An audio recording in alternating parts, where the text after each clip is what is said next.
everybody, and welcome to another episode of Horror Movie Night. This week, we are talking about It Follows from 2014, celebrating a 10-year anniversary this year. And I'm pretty sure this was your pick, Scott? Yes, it was. I am interested to dive into this because this was only the second time I've ever watched this movie. This is my first.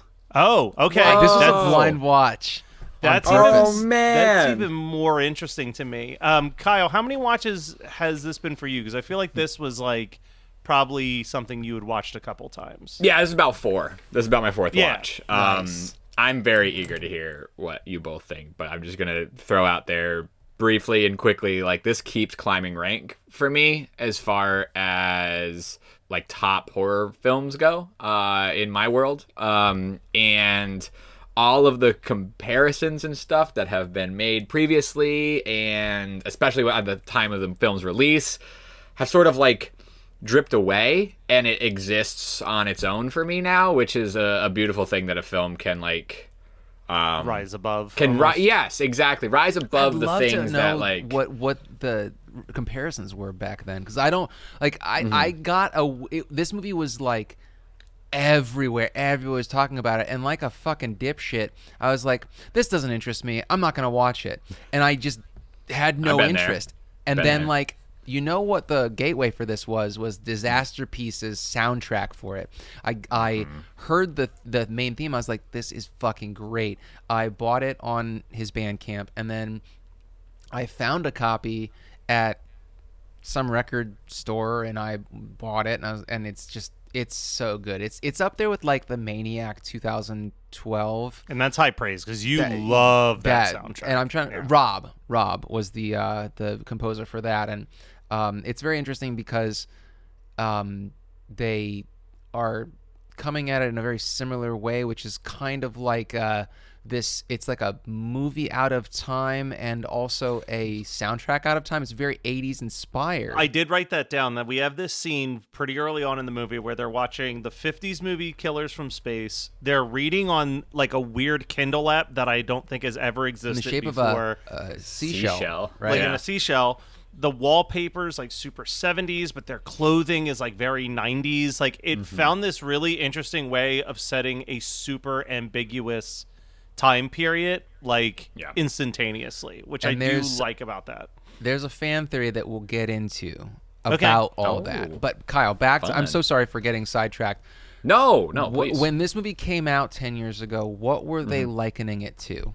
I mean, I think there was a ton of Carpenter comparison, and both in like how it was like more, and I wouldn't say how it was shot, but more in like the framing of everything and the build up. Obviously, a lot pacing of definitely makes sense. Pacing, a lot of Halloween reference. Michael Myers type like thing coming. Like this slow but not dumb. There was a lot of like 80s pastiche happening all at the same time, because I think that this was around the same time that the first season of Stranger Things hits. So it's like there's just like this vibe that it's being compared to. I'm probably, based on the conversation that we're already having, the person who is the least into this movie. Get out. I wrote two different. Well, let me read the two different notes that I wrote, because the first one I wrote very early on, and the second one I wrote about halfway through the movie. And the first note I wrote said that this film has one of the most perfectly executed opening sequences of all time, almost to the detriment of the rest of the movie for me. I think that opening scene with Anne running through the street, and it's this single take, and then jump cut to like a mutilated corpse on the beach is terrifying. Yeah. The other note that I wrote, this is probably the biggest film that I'm like wildly impressed by while still not into. Like, I think that the camera work, the music, the performances, the originality, like all of it is top tier. And yet I feel super bored half the time when I watch it. And I am aware that I am like the minority in this. Like, I know that this is like one of the most easily in the top 10 most beloved horror films of the last decade. Like, celebrating its 10-year anniversary, I still think that if someone was to make their list of the 10 best horror films from 2014 to 2023, that It Follows would still be on that list for most people, and I would be like, hell yeah, absolutely, it should be there, while simultaneously being like, but it's just not a movie I ever want to watch. Like, So- it's not so for I think me. that so much of that is pacing. You know, Yeah. like Yeah. it's a dread. The movie is dread because, and I think that's important for the entity, for the follower, because the follower doesn't give a fuck about what you want pacing wise. It just Yeah. walks. And Yeah. I mean, we'll get into the thing that I loved so much about, because this movie was more of an experience than a watch for me, because like I'm watching it and the lore is just, or like, you guys know, Daddy loves some SCP Foundation. So this is Yeah. like straight up an entity that would have been in containment in some SCP story. And actually, like, there is a similar entity that I want to talk about later. What are you talking about? What is the thing that you're referencing? Oh, I've talked about SCP so many times. Have I never explained what it is? You might I don't have, think Kyle and has been here when I'm we not sure talked I about know. it. I think that was a lot of Oh. Brian episodes.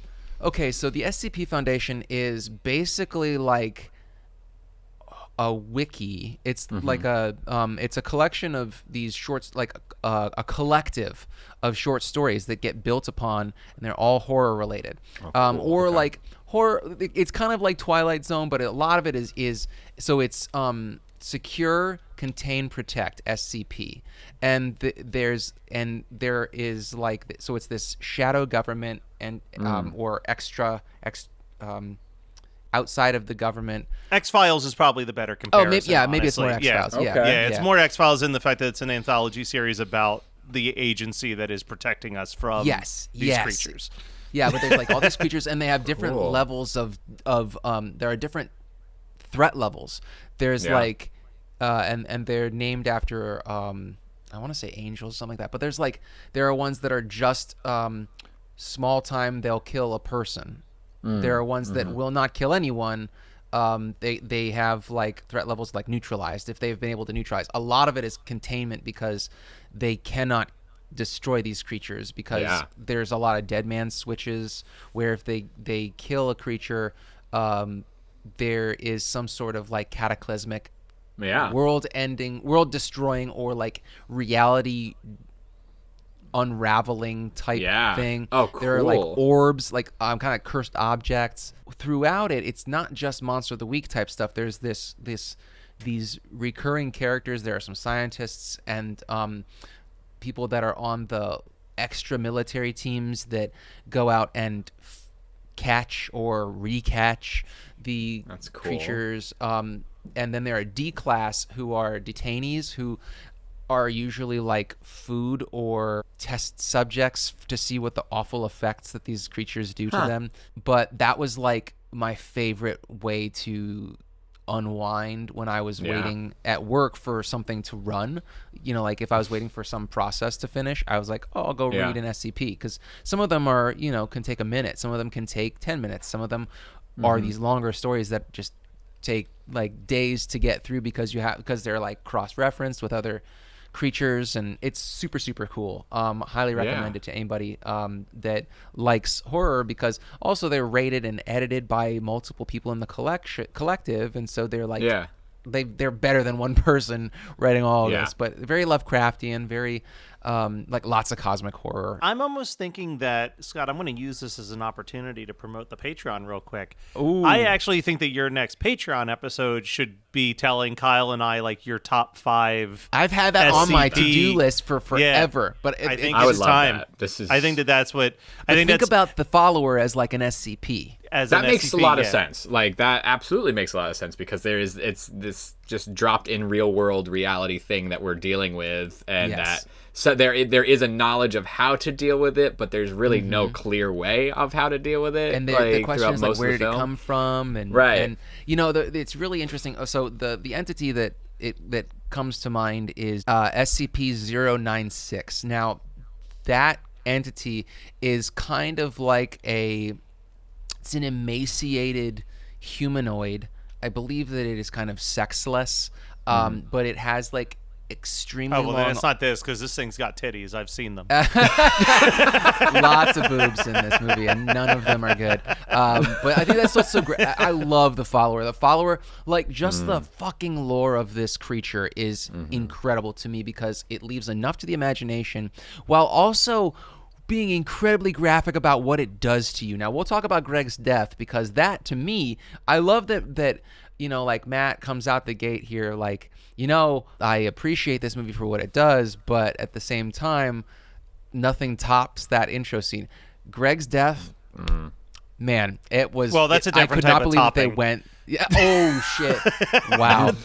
But I could not believe that they went there. But anyway, it's you know, like, it's got its, like, don't get me wrong, there are scenes, like a scene that I think is, in my mind, I think a scene that is great, and then I kind of lose interest almost instantaneously, is the scene where they're on the beach. Oh yeah. And it cuts to that shot, and you see a girl walking in the distance, and then it cuts to the friend, and then it cuts back, and the girl's not there, and I'm like, that's brilliant.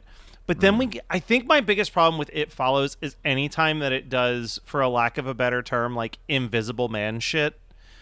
And I'm and I'm like, God, the Invisible Man stuff you doesn't work for me. Yeah, and I think it's because maybe I've been pampered that, like, a couple years later we got the 2020 version of the Invisible Man, with, which I think is like Elizabeth Moss. Yeah, and it's that to me is like one of the greatest, because I think doing any Invisible Man movie is already a tough sell. We've done Hollow Man here. We know how rough it can get. Invisible Maniac. Now, that's how good it can get. That's right. And it's right. It's Invisible Maniac 2020. Invisible Man. That's everywhere. Real high. They're right there. I mean, but yeah, it's like those moments that just like I don't want to say they take me out of the movie, but I'm just like, man. And then when they're hiding in the shack and shooting at the creature walking, I'm like, okay, I'm back. See, the shooting doesn't do it for me. No, I mean, look, the idea that they can shoot this thing is kind of dumb to me in general. And I wrote this down too, where I said, I always feel like the pool set piece is one of the most underwhelming endings to this movie. Like, just her in the pool, the creature throwing the electronic devices in the pool, and it not doing what their plan was in the first place, and then they like essentially shoot it in the head, and do they kill it or not? Who knows? I mean, obviously we're getting a sequel this year, and it's very implied in the final shot that they didn't kill it, but it is one of those things where I'm just like, why would you think that worked? Yeah. Well, I think that's the whole point, is that they're out of ideas, and then they come. It's also, this is a huge homage to 80s Kids Save the Day movies. And what did they kid do? logic. It's kid logic. And, you know, the dreamlike quality is something that I felt a lot. And then I was reading some theories, and it's kind of like they're in limbo. Yeah. That they don't actually, this isn't actually happening in the real world, because, like, you don't see any parents. And the only parents you see, like, I think you see Greg's mom, obviously, but that's about Greg's it. mom. Well, but you only see Greg's mom before she kills him. Yes. You see for a second, you see her twice. What's the first guy? The guy that gives it to Jeff Raymond. You see Jeff Raymond. You see Jeff's mom twice, because she's the follower. She's in the shape of the follower as he's, you know, kind of doing the exposition about the entity. And then you see her again when they find his real house. And that was the first time I caught that, actually, which was interesting. Like, I didn't fully get that. And then I remember he said that there's that, like, they sometimes come in somebody that you love to try to, like, trick you, right? Like, but the thing is that every time you see a like a death blow, I hate to say that term, anytime you see the follower about to make a kill or making a kill, it's always the parent, the opposite sex of the kid that's being attacked. Annie at the beginning, she is running away from her dad, and then she calls her dad on the phone and saying, I'm so sorry, I love you, and mom, all that. So to me, it's heavily implied that the follower comes to her in the shape of her dad. To me, is pretty obvious that it's written as the follower's final form, more or less, is your parent. of Your the parent. opposite sex. I so Just that's all we see here. But that's Yeah. the only time we see parents in this the movie. only Is time what we I'm see getting parents at. is that's true. Something that I do think, unless I'm misinterpreting things that happen in this movie, when Jay gets this passed to her, for all of the negative things that you can say about Hugh/Jeff in this movie, the person who gives this disease to Jay, this creature to Jay, he runs down all the rules. He runs down how to protect yourself. He's given the audience exposition. He's providing Jay exposition. Mm-hmm. It seems like there are multiple scenes in this movie where the implication is that Jay or even Paul goes and has sex with somebody else to pass it on, but they don't explain the rules because that quickly the creature is following them again. You know what I mean? Like she swims out to that pool, she swims out to that boat with guys, and then they still have to kill the creature a day or so later because she's probably not being thorough the way that Hugh was, of saying you have to be on the constant move, you have to blah blah blah blah blah, like there's so many things that you have to do to even buy yourself some extra time. Yeah. And she's simply not doing it. He was dating her. He was dating Jay, so he definitely liked her. Mm-hmm. And Jay does things that she definitely doesn't want to do. Yeah. To survive. And so I think that there is like those three dudes on the boat. She's doing something that she doesn't want to do to buy herself some time. If I were in the same position, would I tell them? I mean, yeah, it would. You'd want to explain it, but you don't have the time. There's no relationship there. Jeff was very clear where he's like, look, you got to keep moving. You got to keep doing whatever it takes, because if this fucking thing gets to you, it's coming right back to me next. Well, so that's the strategy, though, that I think, and that's, again, there's a little bit of kid logic that works here, when you do something that tries to get you out of trouble and you sort of pin it on another person, right? There's there's this very trying to be mature but you're still a child thing that happens. So then Jay choosing not to tell them is a strategy, but it doesn't buy her necessarily more time. But what's gonna be worse, trying to then defend yourself to the guys on the boat, or to just run and just hope that they can figure it out? Speaking of kid logic, there's so many nondescript sodas in this movie that I just got a Dr. Pepper. Everybody's drinking soda. And I made a Sex on the Beach. Yes! I don't even like orange juice. Madman. That's in a couple weeks, buddy.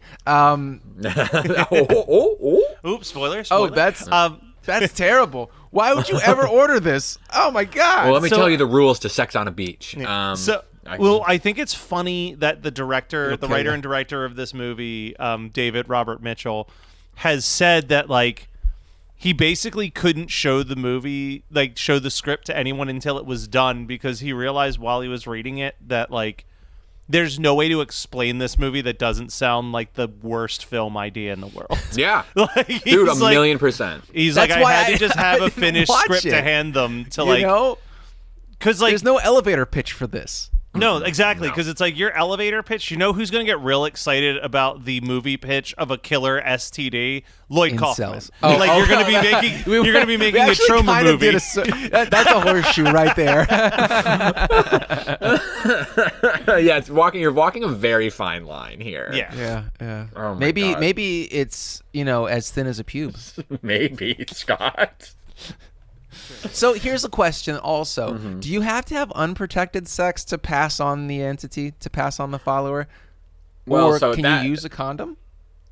I because of the ambiguity of the timeline of it makes, and everything's sort of stripped down, for lack of a better term. Yeah, I imagine that this idea of contraception or safe sex doesn't really exist in this world. I mean, this feels like a weird alternate universe that doesn't have this sort of because we don't say sex at all in this. No. If Yeah. I remember correctly, we don't say the word sex at all. I don't So I think that they there's say like, sex. Yeah. I don't think that they say like really anything. It's just passing it on, right? Or giving it to somebody else. Like it's all of this stuff. So like That's kid logic, though. I love that that's you kid brought that up logic. because, like, it makes so much sense that all the decisions that they make and the way that they view their fucking terrible situation and is like, oh, let's go drink on a beach. I really loved the casting because Yeah.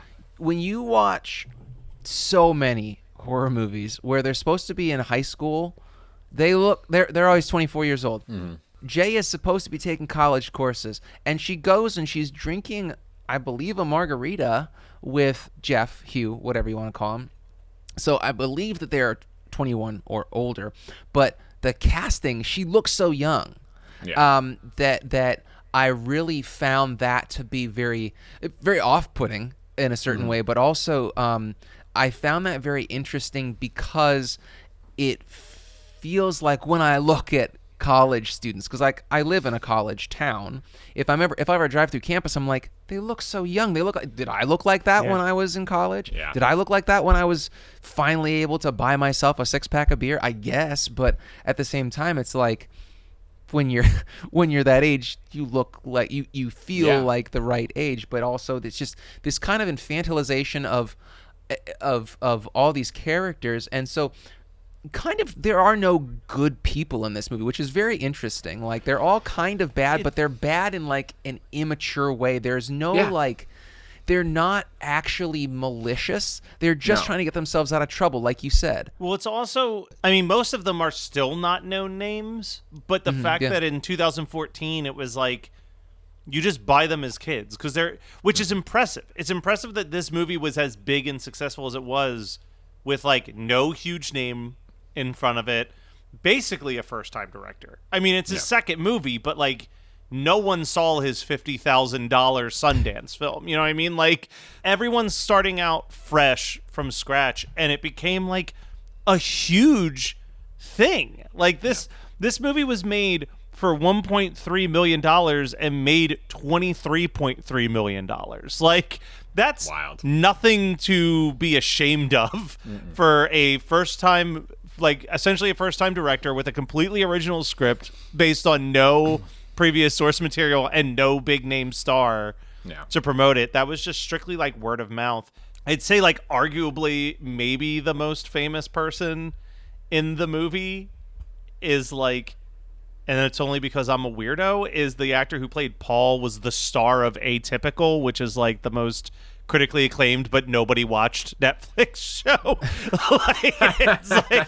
So like I don't know. I don't know. There's, like I said, there's a lot I to vaguely love. remember Atypical. Yeah. I only know about it because of Matt. Like I said, there's a lot to love in this movie, and I do think it's a great movie. Like when I was watching it, I was like, I wish I liked this movie more because there's so much to love about It's it. definitely a cinematographer's movie, though. Yeah. You know, like it's a very art school movie, and I don't say that in a mean way. Like sometimes I definitely shit talk what we discuss on here for that same reason, but if it's done with love and it's done with like, there's nothing wrong with being technically proficient as long as you're not bashing the viewer over the head with How your technically technical proficiency. sufficient, And like for a pretty minimalist horror movie, the wide shots really work for me. And there are some cool in-camera things that they do with moving the camera. Yeah, like there's a scene where they walk into the school and the camera almost does like a full spin to the exit. And it's like, it's, you know, at the end of the day, it's like all they're doing is just turning a camera, but like it looks, whatever they're doing with the way that the camera's moving, it feels, I mean, he said that he wanted the movie to feel like a dream.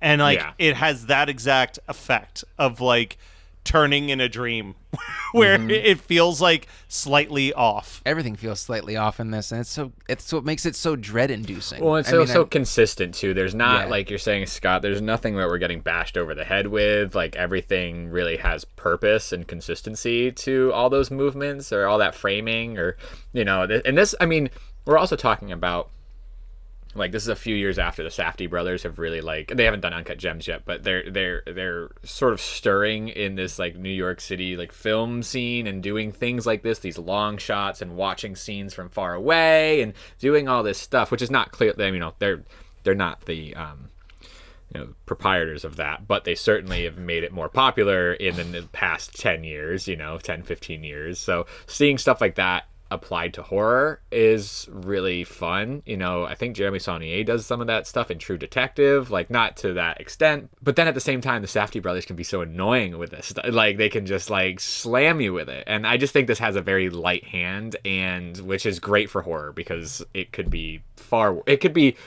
more annoying than it is.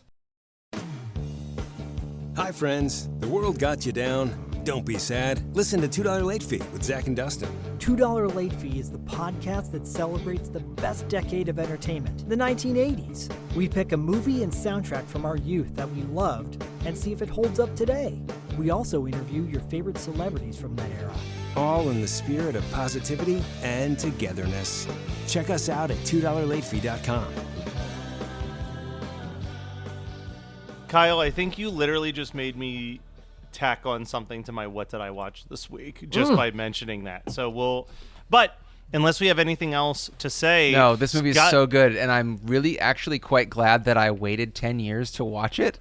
Ironically, because you got to enjoy it without everyone being like, "Isn't it so good?" Like when you said the thing is that everybody told me that it was so good on like Reddit Horror, and I was like, "Fuck that." Well, Reddit Horror was always because Reddit Horror, especially in 2014, was the source of bad takes. Yeah. I'm very glad though that this just kind of clicked, and this was a perfect viewing experience for me. There we go. Well, Scott, I know it was a perfect viewing experience, but let's say you wanted to make it even more perfect. What would your double feature be?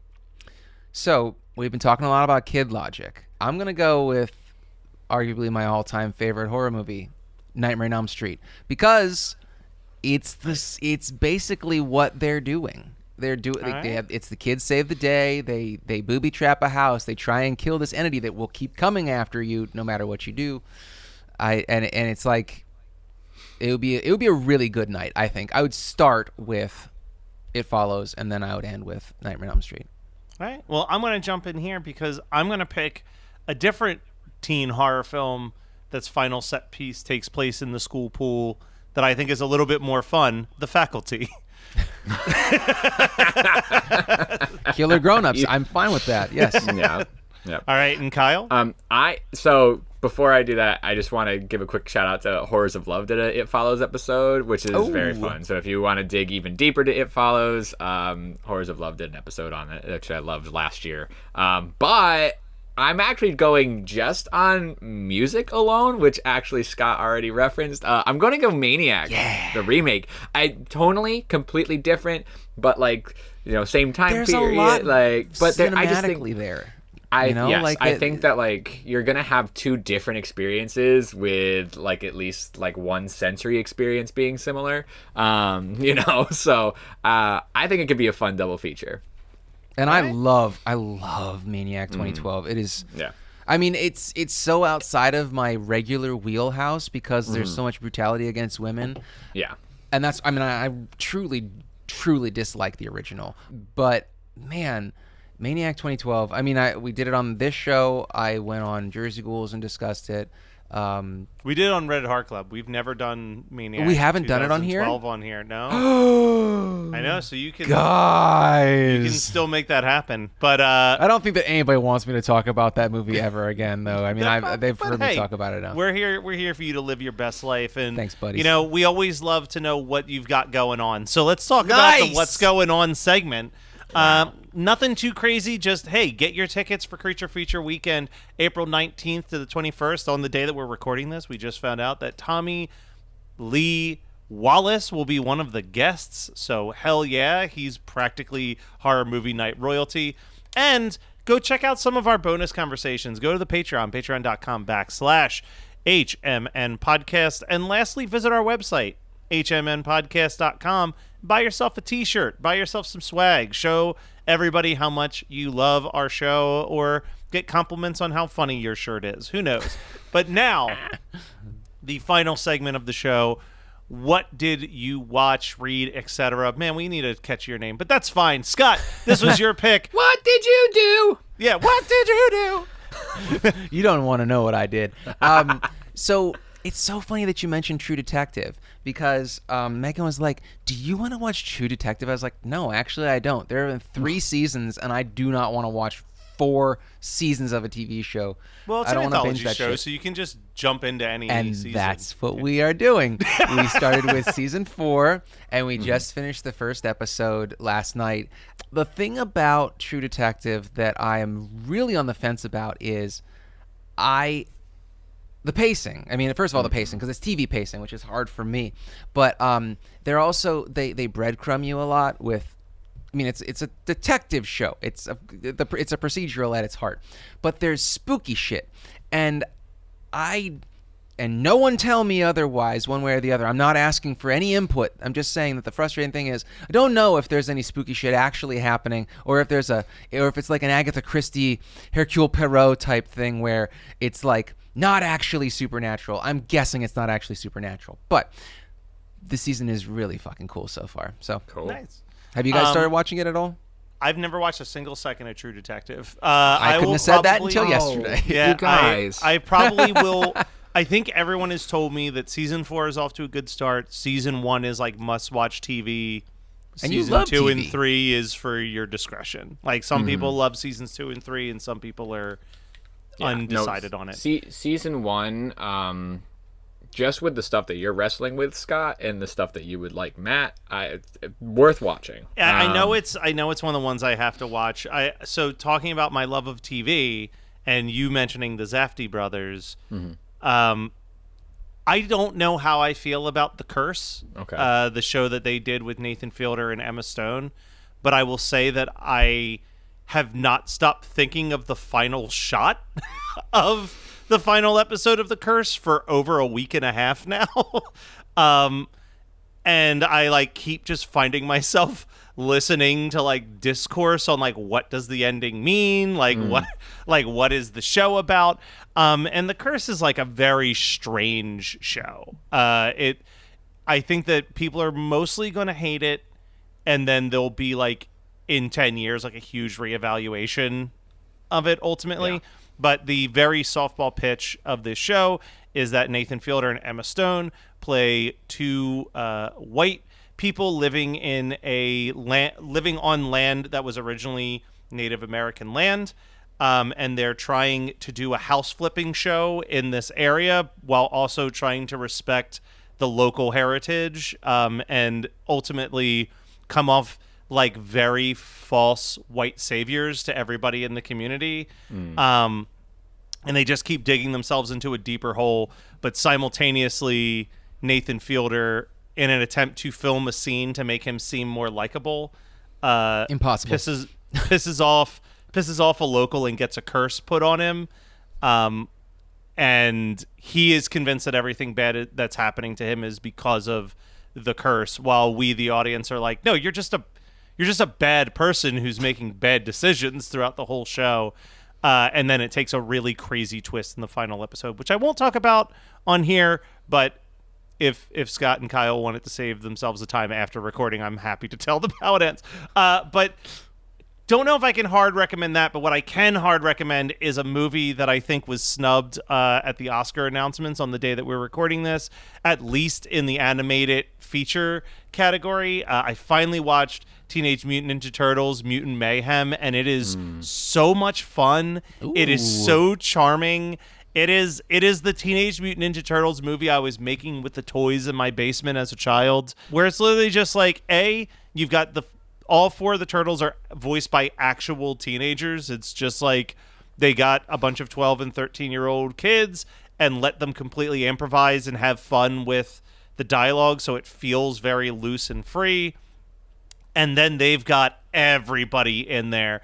They don't have Baxter Fly, which is weird. They have a character named Superfly instead, who's clearly Baxter Fly, which bothered me. But Who didn't sign off the rights on Baxter Fly? I know, but they got like... Who did this? Who owns the rights to Baxter Fly? Yeah, they got Mondo why Gecko is them? in there. I think like Mutant Gin Man, I think, shows up at one point. But it's like any any like animal mutant from the history of Teenage Mutant Ninja Turtles is in this movie, because the essential plot is that the slime that made the turtles and the Splinter also hit a bunch of other animals at the same time, but all of these other animals didn't have a Splinter teaching them to be good. So you've got this whole group of evil mutants that see the turtles as their brothers and are trying to coerce them to the dark side. It's so fun. It's so loose. It's so fast.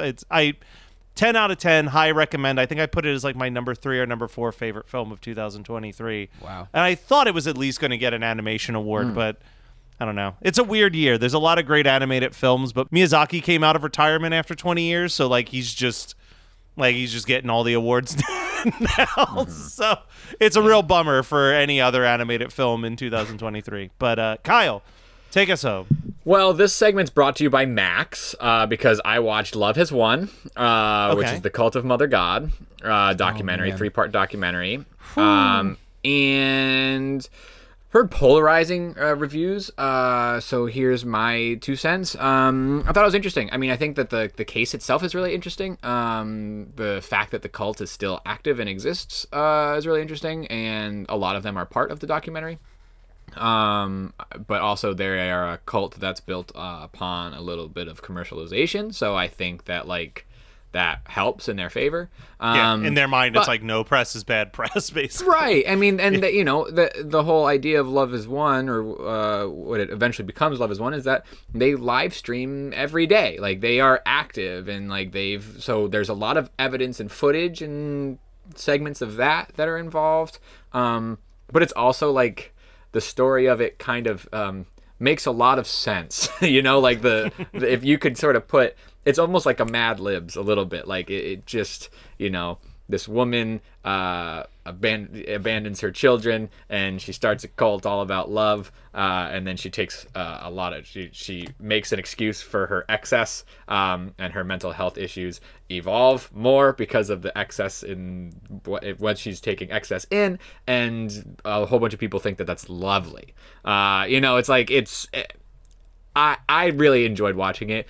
I would say that if you have trouble watching a person in actual physical and mental decline, that's something to take note of when you're watching it, or take note of in yourself when you watch it, because I mean, it starts out with the body cam footage of them going into the compound and finding her body. So like, and we see her body.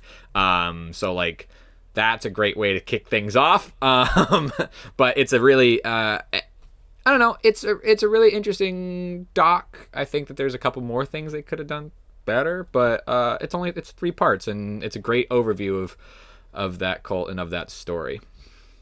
All right. Well, we'll have a funnier episode next week. Just make sure that you go to our socials and follow. Yeah. Don't forget to follow us, and we will be back next week with even more Horror Movie Night.